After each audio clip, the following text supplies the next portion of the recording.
one of the things that it seems like we don't understand, or a lot of us don't get, is the all the benefits of like what happens like when you get off the corporate plantation, how that frees you up to focus on a lot of the things that might have been neglected because we spend so much time like at work and stuff like that. Now I'm not I'm curious. Have you completely left the corporate plantation, partially left, or what stage of that process are you at? As of January 24th, 2025, I left the corporate plantation. So it's almost been exactly 1 year.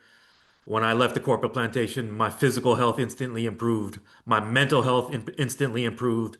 My wealth instantly improved. Um, my peace of mind instantly improved. And I'm never going back. Wow, wow, and I think that's important. I don't know if anybody else, how many, anybody else liberated from the corporate plantation yet? How many of you have left the corporate plantation? If you're free, put the word free in the comments. If you're gonna be free, if you're about to be free, if you're buying your freedom, put that in there too. I'd say we borrowed money to go to college. A lot of us did because we thought we were borrowing money to get something that would make us feel freer.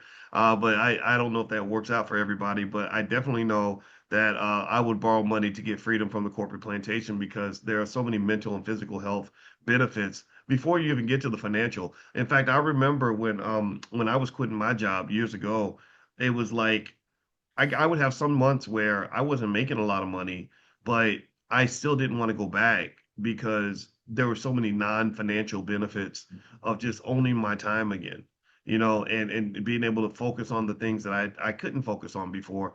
And so I'm happy for you on that. I want to ask you a question that's more like a current events thing that's more of a fit for you. Even though, just so y'all know, in case you didn't notice, if you're a football fan, you'll notice that I showed up wearing this. He shows up wearing that. So that really tests our friendship, man. Really tested our friendship. Because my heart got broken. My Buckeyes they got spanked in public by Miami. Literally, Michael Irvin's out there, and I'm a Cowboys fan. This man's out here with a belt spanking an Ohio State Buckeye. Just trifling, man. Just crazy. But anyway, I'm kidding. I'm happy for him. Let me ask you this: did you see anything about what was going on with the market today? The market dropped as of right now. It's down about 400 points, and a lot of people are connecting it to Donald Trump kind of attacking the Fed chair Jerome Powell. And that really questioning the independence of the Fed. I think he's filing criminal charges against Powell. When you see a market dip like that and this kind of chaos, as a person who's deep into stock options, what goes through your mind? To be honest with you, Doc, nothing. Nothing. I have the same approach. I have the same psychology every period. I lock in on what I'm doing. I'm too focused on what I'm doing to focus on what the next man is doing. So I'm gonna produce in any market condition. If the market's up, I'm gonna produce. If the market's flat, I'm gonna produce. If the market is down, I'm gonna produce. I have the same psychology, same approach, any market condition. Wow. Okay. So now what approach is that? I know that you're really deep into stock options in terms of using that as an income driver for yourself. Tell us about your approach. My approach is to send America to work. Okay. I'd rather tan on the beach. I'd rather work on my tan on the beach than work on that plantation.